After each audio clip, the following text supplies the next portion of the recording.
शुभांशु, नमस्कार। आप आज मातृभूमि से, नमस्कार। भारत भूमि से सबसे दूर है, लेकिन भारतवासियों के दिलों के सबसे करीब है।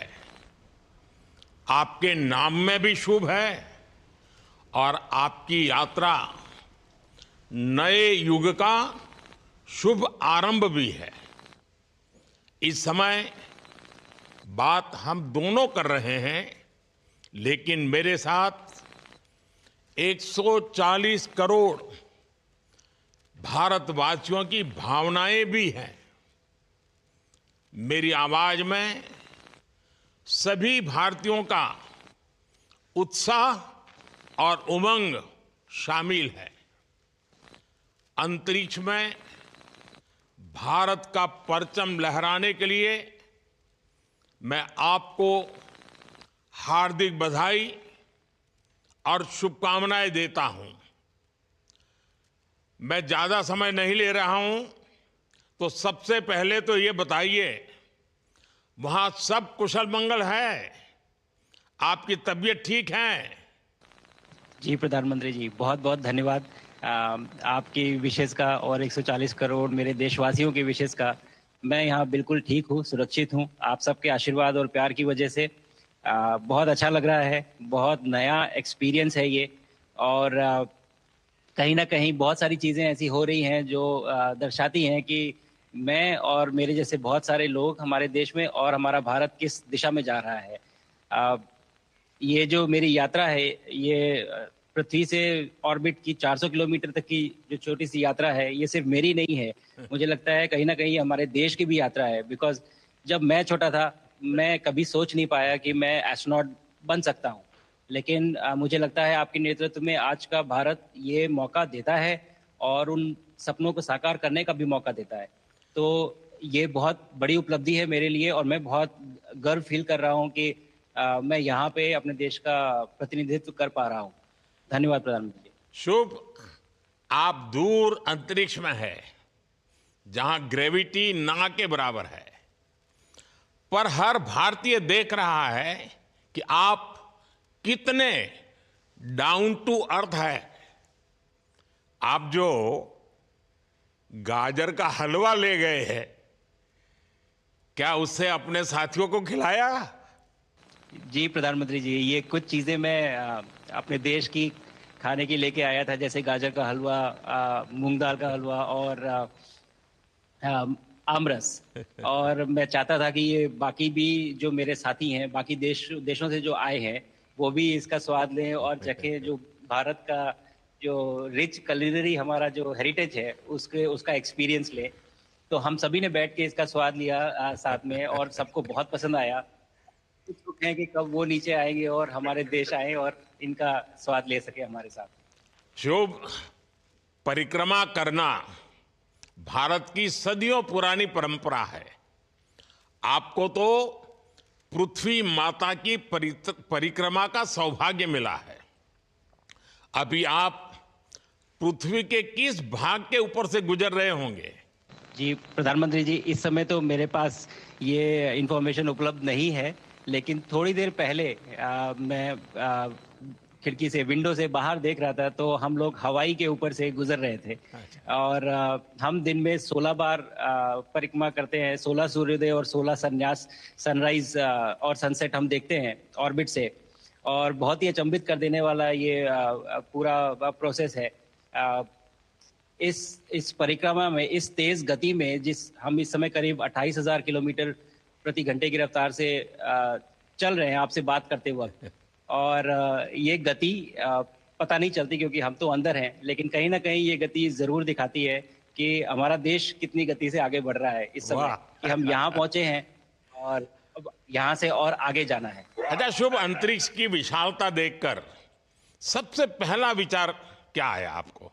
प्रधानमंत्री जी, सच में बोलूं तो जब पहली बार हम लोग ऑर्बिट में पहुंचे, अंतरिक्ष में पहुंचे, तो पहला जो व्यू था वो पृथ्वी का था।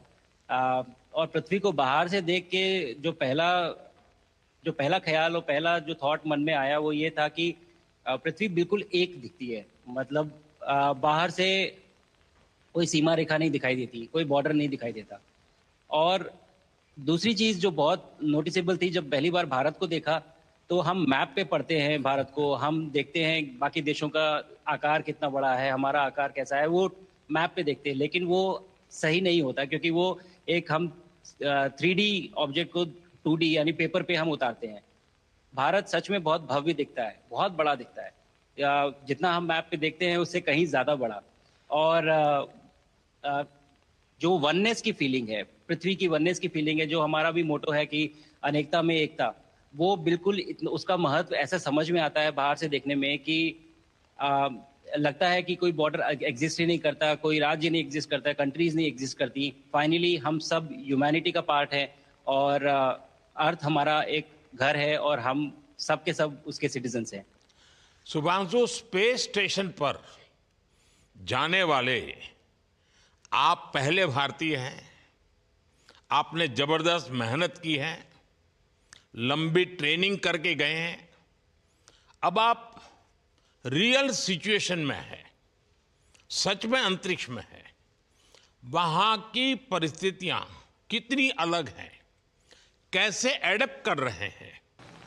यहाँ पे तो सब कुछ ही अलग है प्रधानमंत्री जी। ट्रेनिंग की हमने पिछले पूरे 1 साल में। सारे सिस्टम्स के बारे में मुझे पता था, सारे प्रोसेस के बारे में मुझे पता था, एक्सपेरिमेंट्स के बारे में मुझे पता था।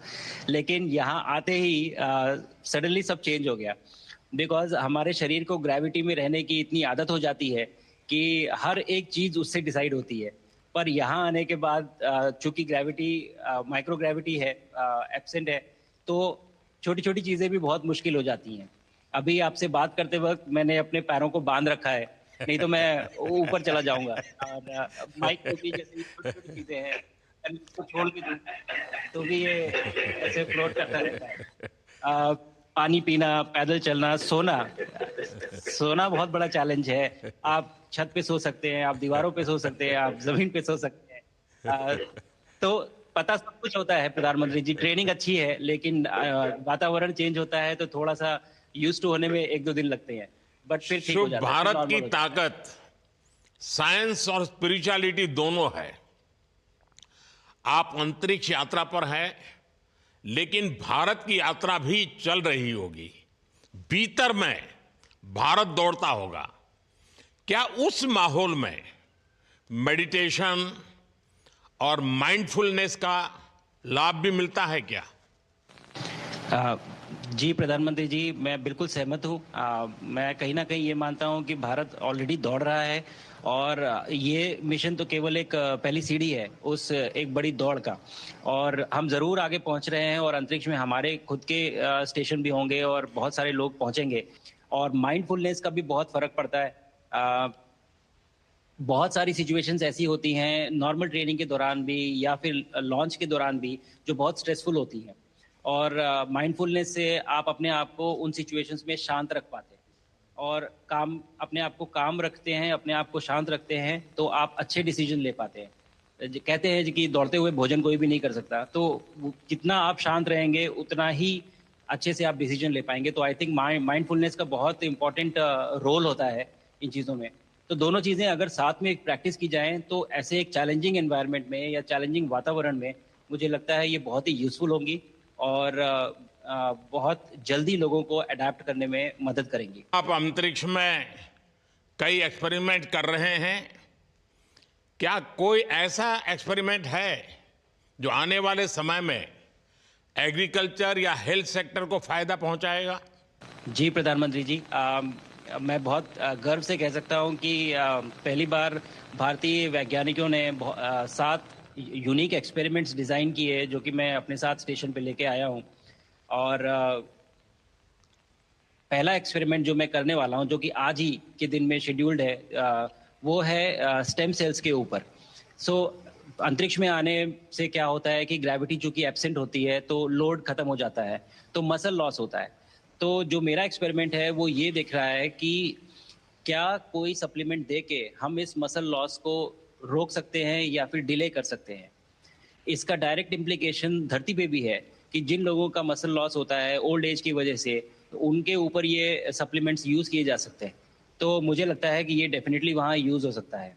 साथ ही साथ जो दूसरा एक्सपेरिमेंट है वो माइक्रो एल्गी की ग्रोथ के ऊपर। ये माइक्रो एल्गी बहुत छोटे होते हैं, लेकिन बहुत न्यूट्रिशियस होते हैं। तो अगर हम इनकी ग्रोथ देख सकते हैं यहाँ पे और ऐसा प्रोसेस इजाद करें कि ये ज़्यादा तादाद में हम इन्हें उगा सकें और न्यूट्रिशन हम प्रोवाइड कर सकें, तो कहीं न कहीं ये फूड सिक्योरिटी के लिए भी बहुत काम आएगा धरती के ऊपर। सबसे बड़ा एडवांटेज जो है स्पेस का वो ये है कि ये जो प्रोसेस है यहाँ पे बहुत जल्दी होते हैं। तो हमें महीनों तक या सालों तक वेट करने की ज़रूरत नहीं होती। तो इसलिए शुभांशु, यहाँ के जो रिजल्ट्स मिलते चंद्रयान हैं की सफलता के बाद देश के बच्चों में, युवाओं में विज्ञान को लेकर एक नई रुचि पैदा हुई। अंतरिक्ष को एक्सप्लोर करने का जज्बा बढ़ा। अब आपकी ये ऐतिहासिक यात्रा उस संकल्प को और मजबूती दे रही है। आज बच्चे सिर्फ आसमान नहीं देखते, वे यह सोचते हैं मैं भी वहां पहुंच सकता हूं। यही सोच, यही भावना हमारे भविष्य के स्पेस मिशंस की असली बुनियाद है। आप भारत की युवा पीढ़ी को क्या मैसेज देंगे? प्रधानमंत्री जी, अगर मैं अपने युवाओं पीढ़ी को आज कोई मैसेज देना चाहूँगा तो पहले ये बताऊँगा कि भारत जिस दिशा में जा रहा है, हमने बहुत बोल्ड और बहुत ऊंचे सपने देखे हैं और उन सपनों को पूरा करने के लिए हमें आप सबकी ज़रूरत है। तो उस ज़रूरत को पूरा करने के लिए मैं ये कहूँगा कि सक्सेस का कोई एक रास्ता नहीं होता कि आप कभी कोई एक रास्ता लेता है, कोई दूसरा रास्ता लेता है। लेकिन एक चीज़ जो हर रास्ते में कॉमन होती है, वो ये होती है कि आप कभी कोशिश मत छोड़िए। Never stop trying. अगर आपने ये मूल मंत्र अपना लिया कि आप किसी भी रास्ते पे हों, कहीं पे भी हों, लेकिन आप कभी गिव अप नहीं करेंगे, तो सक्सेस चाहे आज आए या कल आए, पर आएगी ज़रूर। मुझे पक्का अगर छोटे विश्वास शब्दों है में कि आपकी ये बातें देना है तो मैं कहूँ देश के युवाओं को बहुत ही अच्छी लगेगी।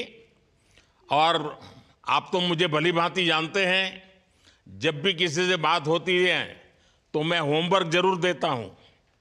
हमें मिशन गगनयान को आगे बढ़ाना है।